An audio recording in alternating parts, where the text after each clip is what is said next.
I'm going to voice over my impressions of the 2023 BMW R1250GS Adventure. The goal here is to give you my first impressions and then allow you to listen as I drive along with the group here in the test ride and just have a sense of what it's like to ride along on the bike. So let's talk about several areas real quick. First of all, seat. Historically, people will replace the seats on bikes like crazy. I find the seat on the GSA to be quite comfortable, but I was a little bit surprised that I leaned forward slightly in the seat and instead of completely upright. The GSA feels or the GS feels a little bit more upright to me. So a slight lean forward. There is some adjustability on the seat where you can lower the front and back sides of it, so that might take care of it. But overall, I find the seat comfort good, and it's wide. Let's talk about the seat comfort for the pillion real quick. I would just say that's marginally okay. There's a reasonable amount of padding. The width isn't that great. The biggest challenge for the passenger is to actually get on the bike. The bike is very high, and so it's much more difficult to get on this type of an adventure bike than it would be, say, a cruiser style motorcycle for your passenger. The handlebars are wide, just super comfortable. You just stretch your arms out and they're exactly where you think they should be. All the layout of the switch gearing is fantastic. I'm very familiar with the BMW switchgear because I've had a couple of BMWs, but you can learn how to use the switchgear very quickly. And the what they call the whiz wheel that's on the left side by the clutch controls the TFT, or the infotainment center. And as far as the infotainment center goes, still to me, this is the best one on the market. It's just a incredibly clear, colorful, intuitive screen, outstanding information on it without too much information. It's customizable to an extent to allow you to put what you want on it. And it's just very nice to look at, quite frankly.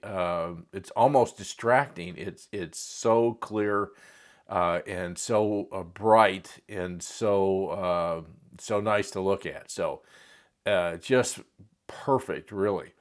The mirrors are fine, nothing fancy there, but they're rock solid. They're wide enough that you can see to the sides. Personally, for me, I wouldn't replace the mirrors, but SW Motec and others have adapters to push them out further. I'm 6'1". I'm a big guy, very wide shoulders with 32-inch inseam, and for me, I get a little bit too much of my shoulders in the mirror, and from time to time, you'll see that in the video. The wind protection.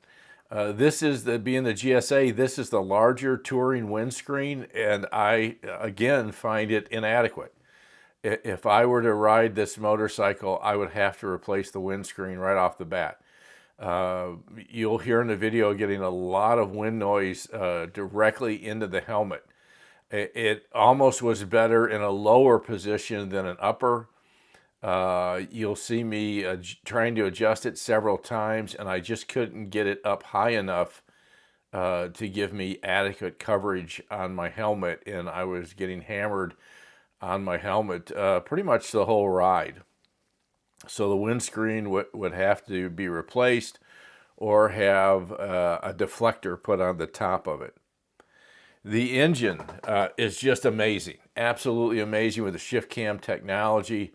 I think the sound is excellent. If you love a Boxer, you'll love this motorcycle. If you've never ridden a Boxer, go out and ride the GS. It's just fantastic. Incredible amounts of torque right out of the gate. And it's a very nice ride, very powerful. and just a pleasure. Lots and lots of fun, huge amounts of torque. So the engine was just fantastic. As far as the fuel tank, that helps with the wind protection because it really protects your legs. It's so huge. It's an 8-gallon tank, maybe the largest tank you'll find on any motorcycle that I'm aware of.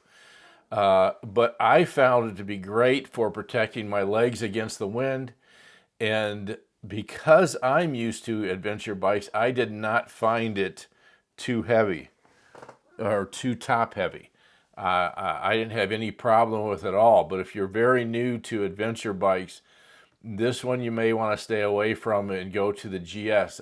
Smaller fuel tank, less top heaviness to it. So again, I talked about the TFT and the pillion. Let me talk just briefly about the stopping power. The brakes are absolutely fantastic. The front brake just needs just a little bit of pressure. They're very progressive. You have great feedback, so you know just how much you're applying and when. The rear brake is quite small if you're used to more of a cruiser style bike.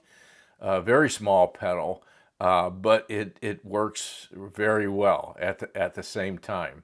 The motorcycle is a shaft drive, so it responds outstanding with incredibly low maintenance. I found the overall riding experience exhilarating. You'll see me going around some curves. I'm by no means an expert rider, but yet you can really throw this big bike around and it'll flat get it. It'll carve the canyons. I mean, it's a fun bike to ride. So